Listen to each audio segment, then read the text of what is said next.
the saints go marching. I want to be in that number when the saints go marching. Hear what God's Spirit is saying to you. Therefore, since we are surrounded by so great a cloud of witness, let us also lay aside every weight and the sin that clings so closely, and let us run with perseverance the race that is set before us, looking to Jesus, the pioneer and perfecter of our faith, who, for the sake of the joy that was set before him, endured the cross, disregarding its shame, and has taken his seat at the right hand of the throne of God. Consider him who endured such hostility against himself from sinners, so that you may not grow weary or lose heart. Here ends the reading of words that gives insight on God. May God grant us the wisdom and courage for interpretation. Friends, will you pray with me? Holy One, help us to look at the lives of others and give thanks for those lives who have been windows through which we could see your divine presence. And may we ourselves be windows for others to see you, O God. And now may the words of my mouth and the meditations of each and every one of our hearts be pleasing to you and acceptable in your sight, O God, for you are our rock and our Redeemer. Amen. Friends, I invite you, as you feel comfortable, for just a moment to close your eyes, if you will, and picture someone whose life has given you hope. Someone who has been a window through which you could see God. A person whose life has served as an example that helped you to live a better life. Can you think of someone like that? If you can't think of a person, perhaps think of a place where you have experienced God fully. In the Celtic tradition, they call those thin places, a place where you feel closer to God. Okay, hold on to that image, and I invite you to open your eyes. And when you walked in today, on your chair should have been a little wooden plaque, a little wooden thing. I invite you to grab that and to grab the markers that were with it. And I invite you to draw either that person or that place, as I'm preaching today, to create an icon, if you will. Icons are often on wood, and the purpose of an icon is not to worship the icon, but it's to look at it as a window into God. So I invite you to try to draw that person or that place or something that is a window into God's light for you. Today we are talking about unconventional saints, and I'm going to talk about that as you're drawing, because I think that in our tradition where we don't really have saints, it's important for us to think about people whose lives are hopeful, people whose lives inspire us. And today I'd like to talk about that great cloud of witnesses, those people who help us to run the race that is before us. And I'm going to talk about three examples: a biblical example, a personal example, and then a public example. So first, a biblical example. If you've been around UCC for any time at all, you may know that one of my favorite stories in the Bible is the story of the Syrophoenician woman. I love this story. It can be found in the Gospels of Mark and the Gospel of Matthew. And in the Gospel of Mark, she is Syrophoenician. In the Gospel of Matthew, she's a Canaanite. But the point is the same either way. She is an outsider. She's a foreigner. And she doesn't belong to Jesus' tradition. And in the story, Jesus has been teaching, and he is tired. And the only thing that he wants to do is to go and rest. He's been looking forward to this, and he's on his way to someone's home to just take it easy for a while. And here comes this woman. Her daughter is ill, and the text says she was possessed, but whatever ailment she was facing, the mother could not find a cure. She had probably gone to see everyone that she could think to go see. She had probably tried every cure she could think to try, and yet nothing was working. And yet, She had heard about this guy named Jesus. And so even though she's from a different place, even though she belongs to a different religious tradition, she goes and chases after Jesus, and she catches him and says, "Please, heal my daughter." And Jesus responds in an uncharacteristic way. He says, "I'm going to rest." He says, shouldn't the children be fed before the dogs? Shouldn't his people be taken care of before outsiders? I mean, he calls this woman a dog. Now, some scholars have tried to say, oh, well, he uses the diminutive. He was calling her like a puppy. It was a loving thing. That's not what was going on here. In the ancient world, dogs were not seen in the same way we see them today. They were scavengers. They were dirty. They dug through the ancient trash and ate. Calling her a dog was an insult. No bones about it. No pun intended. And so here we find this woman coming up and begging Jesus, and him saying, "No, I'm not going to help you." And yet she replies like this. She says, "Do not even dogs deserve scraps from the table?" And it takes Jesus aback as he realizes that he has not been practicing what he preached. That he preached this message of love and inclusion, and here's this woman who he didn't help. I love this story because it is this unlikely person who comes up to Jesus, and as far as I know, it is the only example in the Bible where Jesus admits that he was wrong. And he says, "Go forth, your daughter has been healed." I love the story of the Syrophoenician woman because she is an unconventional saint. She stood up for herself and for her daughter. And in this story, we see that sometimes it takes that, for if even Jesus had blind spots, we certainly do. I love the story of the unconventional Syrophoenician woman saint. We all have people in our own personal lives who are saints to us as well, don't we?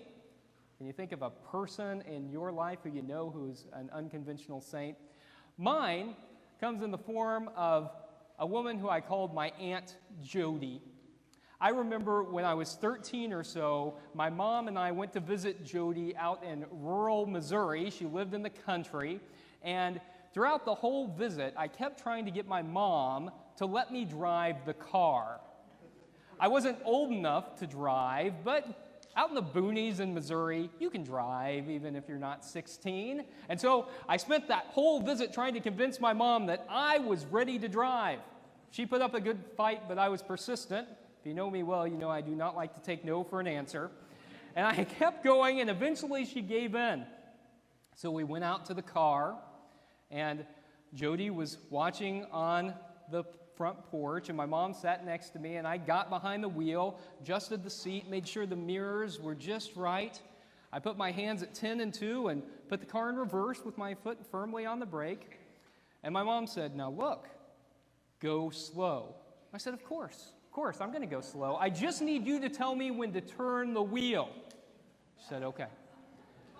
And so I let up off the brake, and maybe the car was idling a little faster than I expected, or maybe I hit the gas, I don't know. But before long, I saw Jody up on the front porch going, no, stop! And my mom was right next to me going, stop!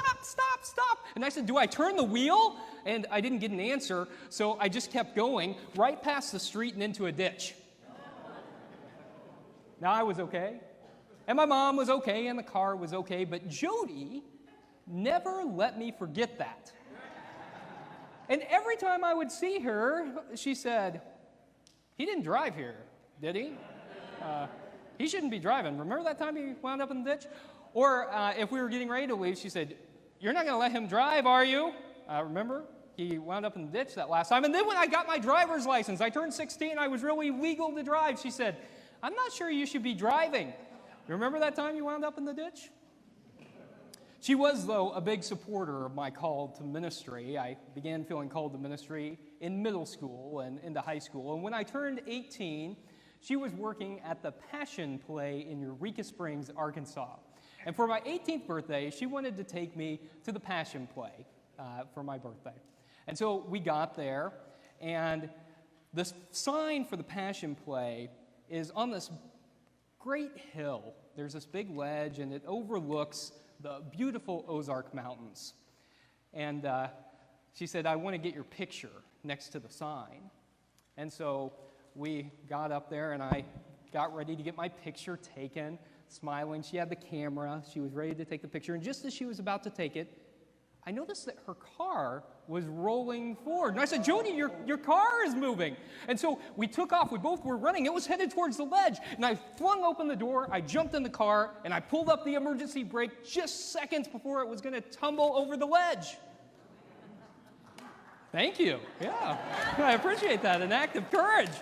And as you can imagine, I never let her forget that. And every time I would see her, I would say, now, Jody, did you drive here? Are you sure you should drive? Are your brakes working on your car? How about your emergency brake? Is that working? You don't always put your car in park, you know? I loved that. It was great. Went on to college and seminary, and in 2011, I got ordained, and my ordination service was back in Missouri. I'd gone to school in Connecticut. And she wasn't well enough to be able to attend the service. And I was getting ready to go back to Connecticut, and the night before my flight, I got a call from my mom, and she said that Jody had died. It turned out that my first act as an ordained minister was to preside at her funeral. It was really a sacred moment, though, because she was someone who had been an unconventional saint in my life, someone through which I had seen God. And I loved that the first thing I got to do was to celebrate her life. There are people in the public eye who help us to see God too, aren't there?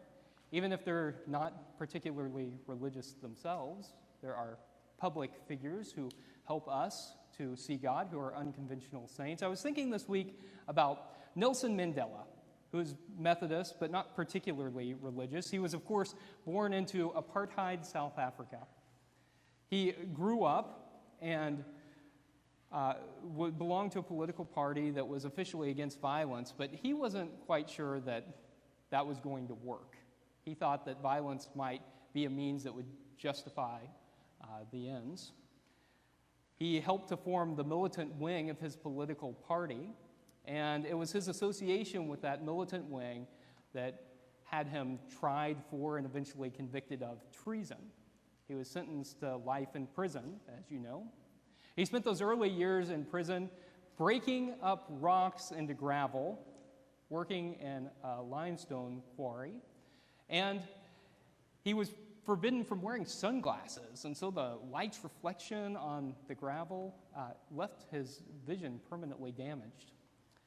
He was disconnected from the outside world, and so he'd often smuggle in newspaper clippings, which meant that he frequently landed in solitary confinement. But as time went on, he was allowed more and more contact with the outside world and got more involved in the political process, even from inside his prison cell. He was even offered to be released a few times if he would vocally and publicly condemn acts of violence. But he said he wasn't going to do it unless the government would also condemn violence, which they refused to do, of course.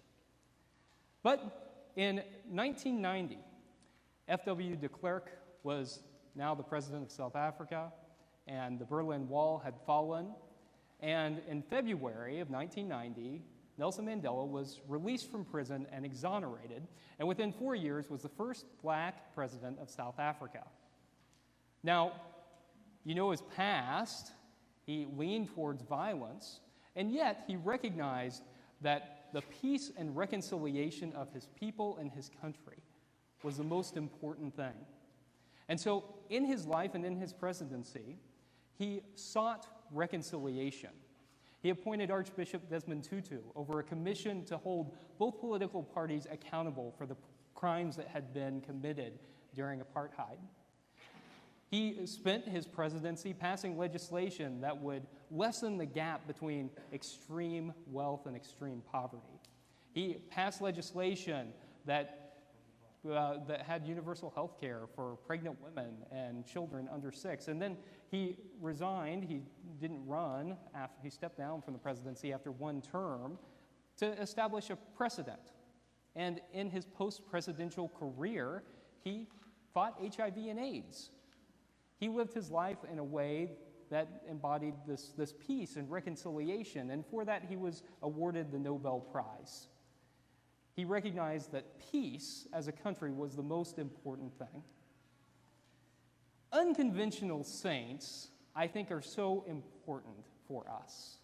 Whether we find them in the stories of the Bible, or we find them in our lives, or we find public examples of people whose lives give us windows into God's divine light, are so important for us. Because whenever we recognize that, whenever we can claim those people as unconventional saints in our lives, it helps us to live our lives out loud.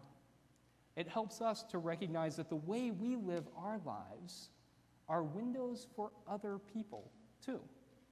And if we live our lives truly loving and caring about others, if we live our lives trying to reflect those values of peace and justice that Jesus taught us, our lives too can be windows into God.